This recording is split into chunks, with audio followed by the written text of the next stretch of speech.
Your past is a gift. Okay, so today we were touching on a subject a few videos ago that was about a teacher punishing you in front of a whole class because you'd forgotten your homework. Example, right? It was an example. Now, from personal experience, this has never happened to me, and it's quite difficult to talk about something that hasn't touched you on a personal level.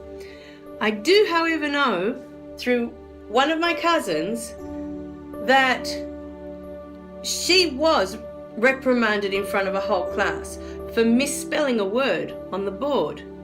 And from that event, she decided, for the rest of her life, she decided that she was stupid. Now, at the time, she was 8 years old. So, we're going to make mistakes at school. We're going to make a lot of spelling mistakes. We're going to make a lot of mistakes with maths, with numbers, and that's how we learn, right? But to be punished or reprimanded, in front of a whole class because you missed a letter in a word, how that affects you can leave that scar for the rest of your life. It can already make you decide something about yourself that's not true. A lot of children, the subjects that they have at school are not subjects that interest them. Not all kids love doing maths. Not all kids love doing the language that they need to learn, right? The spelling and the English, all the things that we need to learn for school. They're not all subjects that interest everyone. And so when you have to learn something that you don't find that interesting, it's actually quite difficult to learn when you're forced to learn something. It's very different when you've chosen a path. You've chosen something that once you get to college and you choose that degree, you choose that path of what it is that you want to be. That's a different scenario in your life. Up until that point, though, for the most part, you've had to study subjects that are given to you. They're compulsory subjects. But not everyone is going to enjoy those subjects. And so if you don't like the subjects you're learning, it's very difficult to put any work into it, So it's not, a lot of kids don't care for spelling. They don't care for, grammar or putting sentences together perfectly, or, they don't find that interesting. And so to them, it's not that they're stupid. Maybe with my cousin, if they'd have given her subjects with biology, other topics, because she loves animals. And so maybe if they'd have had a topic for that, a subject that covered that, she would have excelled, and therefore maybe thought that she wasn't stupid. But because of that event in her life, and not only that, but she's put in front of the whole classroom, she's already decided in her mind that she's not smart, that she can't learn. But that's a decision that she made in her mind. So that's why I wanted you to really think about the event. If that's something that's happened to you, what have you decided about yourself from that humiliating event? Now, in the next video, I'm going to keep this one short, because in the next one, it will be a long one. There's something that happened to me that I recall.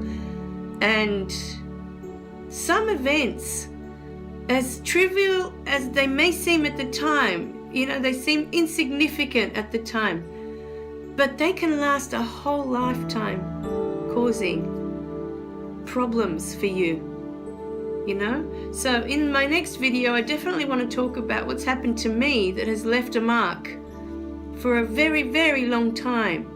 And it's only been in the last maybe 10 years that I've been able to look at that and release it, but more so in the last 5 years, once I started with this process with the book, of writing down every event, making every event accountable in my life, understanding how that made me feel at the time, the decisions I made about myself at the time. That's the most important thing you have to understand. With each event, you make a decision about yourself, about who you are in the world. So once you can link that and you can understand that, then you can understand, because especially as a child, you tend to interpret things very differently than you do as an adult. Very, very differently as a child. As a child, we're still learning, we're still absorbing the world around us. So many interpretations that you've made about yourself as a child, if you go back and look at them now, you may realize that they weren't true for you. Okay, just think about it. Just think about, are you one of those people that went through an event at school and decided, I'm stupid? Are you one of those people? Because I can promise you, if there were a subject at school that you were passionate about, maybe woodworking, maybe music, maybe whatever it was, a lot of schools don't have all the subjects. Art, drawing and painting, some people love doing that, and they would excel at that. So have a think about that today. Just because you weren't good at the subjects that you had doesn't mean, it's not the equivalent of you're stupid or you're not good enough in any way. You're just not interested in those topics. It's that simple, really. So think about that today. Okay, go back to your school years and think of events that happened at school that weren't that positive. Leave us comments, because if you guys leave me comments, I can easily make videos for you and explain the process of what you've been through and what you've created in your mind and how to let go of that. It's a slow process. It's not going to happen like you go, oh wow, that was it, that's what happened, that's what I decided. It's not going to just disappear in one day, I promise. But because it's taken you many, many years to hold on to this belief of yourself. Wow, I thought this was going to be a short video and I'm still going. But look, the truth is, it's taken you a really long time to believe these things about yourself. So it's not going to just magically overnight you'll wake up and go, wow, I'm good now. It's a very slow process, and that's why there's so many videos for you to watch. And you can watch them over and over, because sometimes you might not get it the first time, but as the videos progress, you come back to the earlier ones and go through them again, and things will start to click for you, I promise. Just keep at it. Don't give up on yourself, because this is your life. This is your life, and I'm here to help you fall in love with it. Okay? Alright, so remember to click like and subscribe below so you don't miss any of the messages. Alright, thanks for watching, guys, and I'll see you in the next video. Bye for now.